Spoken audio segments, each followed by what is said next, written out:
मेरी शादी मेरी माँ बाप ने एक बड़े घराने में कर दी। मैं बहुत गरीब थी पर खूबसूरत भी बहुत थी। इस वजह से उन लोगों ने हमसे रिश्ता तय कर लिया था। मैं अपनी शादी से खुश थी। छोटे से घर से उठकर एक कोठी में जा गई थी। यहाँ कई तरह की सुविधाएं मौजूद थी।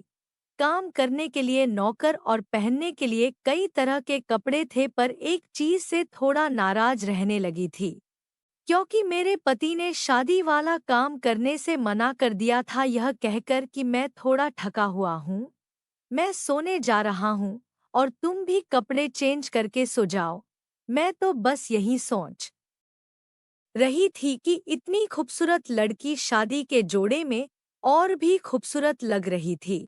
भला कोई मर्द उसे मना कैसे कर सकता है? फिर मैंने अपने आप को समझाया कि शायद हो सकता है वह थक गए होंगे, इसलिए मैं भी कपड़े बदल कर सो गई। पर अगले दिन भी उनका व्यवहार ऐसा ही रहा।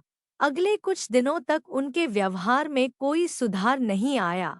मैं तो हर रोज हीरोइन की तरह तैयार होकर अपने पति के आगे पीछे घूमती थी, पर उन पर कोई असर नहीं हुआ। वह तो मेरी तरफ देखते ही नहीं थे। अब मुझे शक होने लगा, कहीं मेरे पति में कोई कमी तो नहीं है। मैं उनसे पूछ भी नहीं सकती थी। शादी के बाद मेरी जिंदगी पूरी बिखर हो गई थी।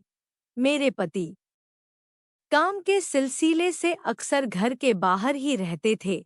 मेरे घर में मेरी सास और मेरा देवर विनय रहता था।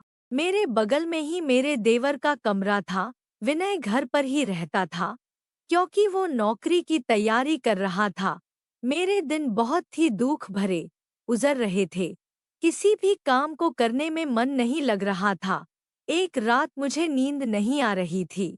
मैं पानी पीने के लिए उठी तो देवर की कमरे से आवाज सुनाई दी। मैं उस कमरे तक पहुंची तो देखा मेरा देवर लैपटॉप पर फिल्म देख रहा था। मैंने देवर से कहा, क्या देख रहे हो? तो वह बोला, एक ल भैया कब तक घर आ जाएंगे? मैंने कहा, करीब 2 से 3 दिन बाद घर लौटेंगे। मैंने भी ऐसे ही अपने देवर से पूछ लिया कि तुम्हारे भैया मेरे साथ क्यों नहीं सोते हैं? मेरे देवर ने कुछ ऐसा बताया जिसे सुनकर मैं दंग रह गई। विनय ने बताया कि उसका भाई नामर्द है, उसने तुमसे इसलिए शादी की ताकि उसकी इज्जत पानी बनी रहे, और तुम गरीब थी, तुम्हें इतना ऐसो आराम मिलेगा तो तुम उसे छोड़कर नहीं जाओगी।